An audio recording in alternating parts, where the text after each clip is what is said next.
oduu teenya jalqabaatiin reeffi loltoota TPLF 15 laga Suudaan keessatti argamuun dhagahame. Kunis gareen TPLF injifannoo arganneerra jechuu yeroo dhaadatutti yoo ta'u, waraanni wayyaanee TDF har'a dhimmuma kanarratti ibsa laateera. Loltoota wayyaanee bakka tokkotti dhuman bal'inaan dhageessu. Oduu biraatiin Ameerikaan ammallee Abiy Ahmad irratti miidhaa gaggeessuudhaaf Eertiraa waliin akka hin mari'anne ibsite. Gorsaan Tiraamp Eertiraa waliin waan Itoophiyaa miidhu tasuma hin dubbanne jedhan. Ameerikaa yeroo lammaffaatiif torbaan keessatti ibsa baaftee bal'inaan dhageessu. Oduu biraatiin immoo hoogganaan daandii xiyyaara Itoophiyaa duraanii Tawaldee Gabra Maariyaam hojii gaggeessaa olaanaa daandii xiyyaara Hindii ta'uun muudaman. Taateen kun kan dhagahame ji'a dabre obbo Tawaldeen hojii raawwachiisaa daandii qilleensa Paakistaan ta'uun muudameera erga jedhamee booda yoo ta'u, dhimmichi dorgommii cimaa Hindiitiif Paakistaan ta'eera jedhame. Akkamiin lammiin Itoophiyaa Hindiif Paakistaan jidduutti dhimmi isaa ijoo ta'e bal'inaan dhageessu akka moltan daawwattootaaf hordoftoota aanolee Global Media oduu odeeffannoo teenya galgala irraa lammaffaa qabannee dhufneeti jirra. Odeeffannoo teenya ijoo isaa amma dhageessan guutuu isaa isin biraan geenya. Haga xumuraa sagantaa teenyaatti dhaggeeffachuun yaada qabdan gara koomentiitiin nuuf barreessaa. Viidiyoon teenya ammallee namoota baay'ee biraa akka dhaqqabduuf laayik, sheer, sabskiraayib gochuun dagatinaa isiniin jenna kallattumaaniin gargabaasa bal'aattiin isin qajeelcha.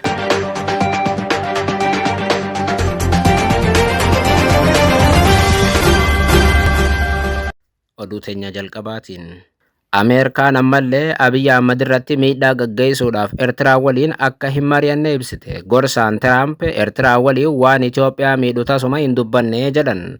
Aluma kanaan bulchiinsi Tiraamp dhimmoota nageenyaa naannoo irratti Itoophiyaa waliin hariiroo dippiloomaasii gaarii uumee hojjechaa jiraachuu qondaalli olaanaan Ameerikaa himan. Dhimmoota Arabaatiif Afrikaa ilaallatan irratti gorsaa pirezidaant Tiraamp kan ta'an Masaad Bulos Ameerikaan dhoksaadhaan Eertiraa waliin mari'achuuf mariin kunis biyyoota ollaa yookaan immoo Itoophiyaa irratti miidhaa qabaachuu ilaalchisee odeessi ba'e ammallee dharaa jedhan. Barreeffama X gubbaatti maxxansaniin bulchiinsi Tiraamp biyyoota akka Itoophiyaa, Ijiptiif Eertiraa waliin hariiroo dippiloomaasii cimsuun nageenya mirkaneessuu irratti xiyyeeffatee akka hojjetaa jiru ibsan. Ameerikaan marii iccitii Eertiraa waliin gaggeessuun biyyoota akka Itoophiyaa miidhaa jirti himannaan jedhu sobaa jedhan gorsaan Tiraamp kun. Waliigalteen akkanaa gonkumaa hin jiru, mariin akkanaas tasuma gaggeeffamaa hin jiru jedha maxxansa miidiyaa hawaasaa isaa gubbaatti maxxanseen. Galmi hariiroo dippiloomaasii Ameerikaa biyyoota gaanfa Afrikaa keessatti nageenyaaf tasgabbii waaraa mirkaneessuu akka ta'es ibsan. Himannaan sobaatiif odeessi dogoggorsaan akkanaa adeemsa nageenyaa mirkaneessuu kan gufachiisudha jedhan qondaalli olaanaan Ameerikaa. Ibsi dogoggorsaatiif sobaa himannaan maqa balleessii hariiroo gaarii biyyoota jidduu jiru balleessuudhaaf dhiyaatu hundi adeemsa nagaa gufachiisaa jedhan.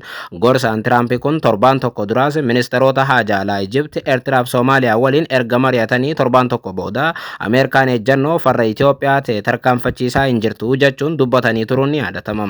Mariin ministeerota dhimma alaa biyyoota sadeenii waliin taasisan akka hin taanetti hiikamee gabaafameera jechuun yeroo sanas qeeqanii turan. Qondaalli Ameerikaa kun ministeera haajaa alaa Eertiraa Usmaan Saalii, ministeera haajaa alaa Ijipt Badri Abdallaati, akkasumas ministeera haajaa alaa Soomaaliyaa Abdisalaam Abdii Alii waliin Kaayirootti qofaa waa'ee nageenyaaf tasgabbii gaanfa Afrikaa mari'achuu isaanii yeroos ibsanii turan. Tibba sana ammoo ministeeronni haajaa alaa Ijiptiif Eertiraa Kaayirootti erga wal arganii booda dhimmi nageenyaaf bulchiinsa galaana diimaa biyyoota qarqara galaanichaa jiran qofa ilaallata yookaan Itoophiyaa hin ilaallatu jechuun gaaffii Itoophiyaan ulaa galaanaa irratti kaaftee irratti ejjennoo isaanii ibsanii turuun ni yaadatama. Kana hordofee qondaalli Ameerikaa kun aangawoota kanneen waliin wal arguu isaanii eeruudhaan mariin kun faallaa Itoophiyaa taasifame gabaasonni jedhan guddinaan dhagahamaa turan.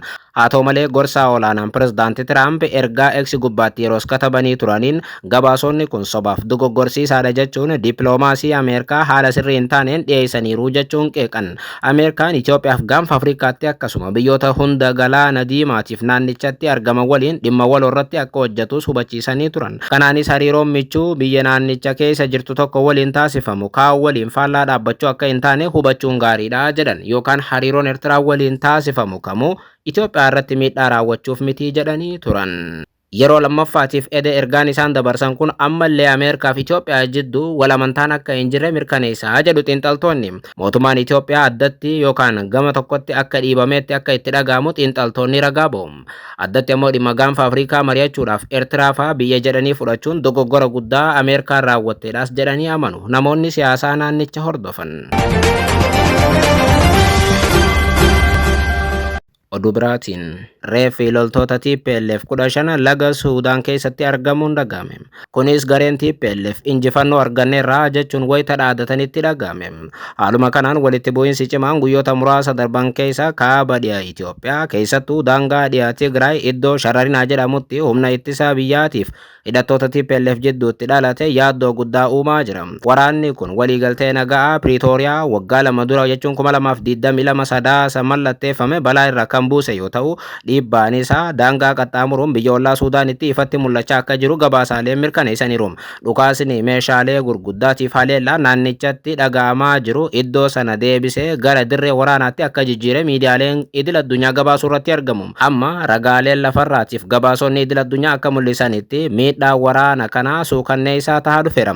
Roobii darbee eegalee reeffi hidhattoota 15 jechuun loltoota TPLF laga Takkazee gama Suudaanii laga Sati jedhamu irraan dhufee daangaa Suudaan keessatti argameera. Ogeeyyiin fayyaa Suudaan miidiyaa idil addunyaa kan warra Jarman yookaan ammoo Deutsche Welleedhaaf akka ibsanitti loltoonni waraana kana irratti madaan hedduun isaanii daangaa qaxxaamuruun magaalaa Suudaan Hamdaayit keessatti wal'aansa fayyaa argachaa jiru. Waraanni kun meeshaalee gurguddaa kanneen akka moortariitiif Zu-23tiin bal'inaan kan gaggeeffame yoo ta'u, miidhaa lubbuuf qabeenya irra ga'aa jiru olaanaa ta'uu akka danda'u gabaasni Deutsche Welle ni mirkaneessa.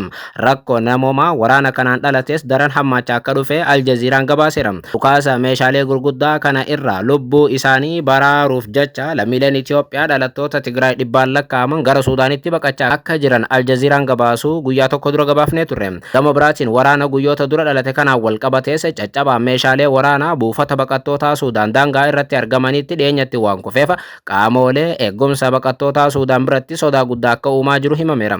Haalli kun lammiilee nagaa qe'ee isaanii irraa buqqisuu qofa utuu hin taane baqattoota kanaan dura achi qubatan irratti sodaa nageenyaa dabalaa jira jedhame.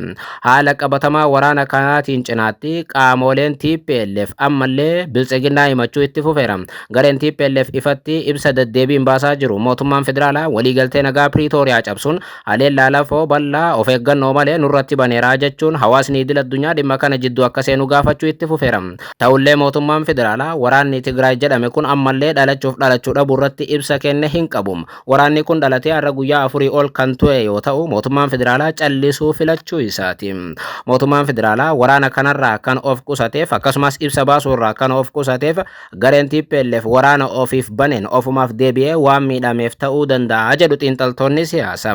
Walumaa galatti haalli ammaa kun nageenyaaf tasgabbii guutummaa naannichaa balaa keessa kan buusu akka ta'es warri sodaa qaban hedduudha. Kanaan osoo jiru har'uma gareen TPLF keessaa waraanni TPLFin hoogganamu TDF ibsa baaseen ammallee waraanaaf dhaadachaa ture.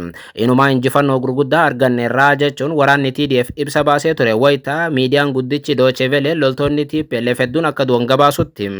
Guyyaa har'aa waraanni TDF ibsa miidiyaa hawaasummaa isaa gubbaatti baaseef miidiyaalee isaatiif erge loltoonni Abiyyi Ahmad hedduun harka keenyatti ajjeefamaniiru jedha. Ibsa daareektareetii jiddu galeessa raayyaa ittisaa Tigraay irraa kennameera jechuun miidiyaaleen Tigraay dhiyeessaniin waraanni TDF loltoota Abiyyi Ahmad ofirraa deebisuu ibsa. Waraana gaggeeffamaa tureen biltsiginnaa irratti kasaaraa guddaa geessifneerraa kan jedhu humni TDF jedhamu kun namoota 10,000 lakkaa'aman du'aniif madaa'an akkasumas dhaabbileen fayyaa karaa Humaraa irraa haga Gondar deemu ragaa ba'uu ni danda'u jedha ibsi raayyaa TDF irraa kenname jedhame kun. Waraanni keenya ammallee ergama itti aanuuf yookaan waraana biraa itti aanuuf qophii gahaarratti argamaa jedha ibsi TVlee Tigraay gubbaatti dhiyaate.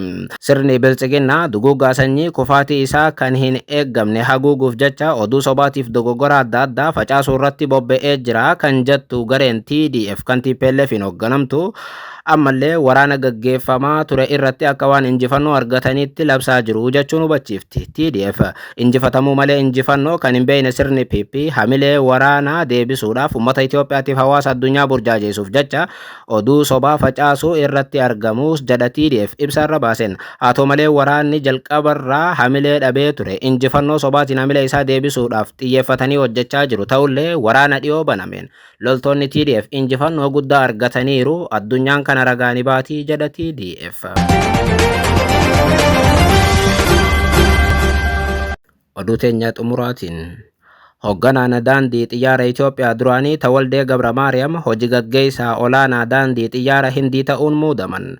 Taateen kun kan dhaga'ame ji'a dabre obbo Tawaldeen hojii raawwachiisaa olaanaa daandii qilleensa Paakistaan ta'uun muudameera erga jedhame booda dhimmichi dorgommii cimaa Paakistaanii fi Hindii ta'uu isaatii jedhameera. Haaluma kanaan hoogganaa olaanaan daandii qilleensa Itoophiyaa duraanii Tawaldee Gabra Maariyaam hojii gaggeessaaf daayireektara olaanaa yeroo ce'umsa daandii qilleensa Hindii ta'uun arra muudamaniiru.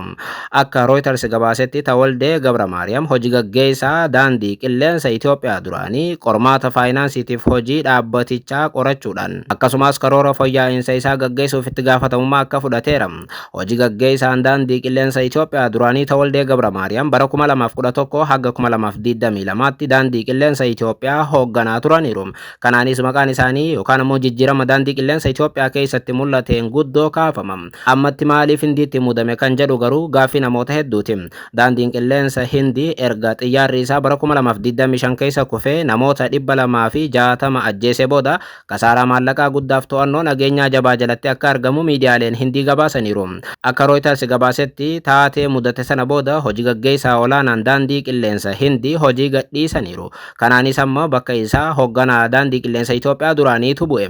Obbo Tawaldeen yeroo daandii qilleensa Itoophiyaa hooggananitti balaa xiyyaaraa Boo'ingii 737 mudatee fi akkasumas weerara koovidiitti gargaarsa maallaqaa mootummaa Itoophiyaatiin malee bilkaa'inaan daandii qilleensa Itoophiyaa ceesisanii nama milkaa'aniidha jedha Reuters gabaasa hojjeteen. Kanaaf ammoo daandiin qilleensa Paakistaan nama kana akka fudhate Reuters eereera.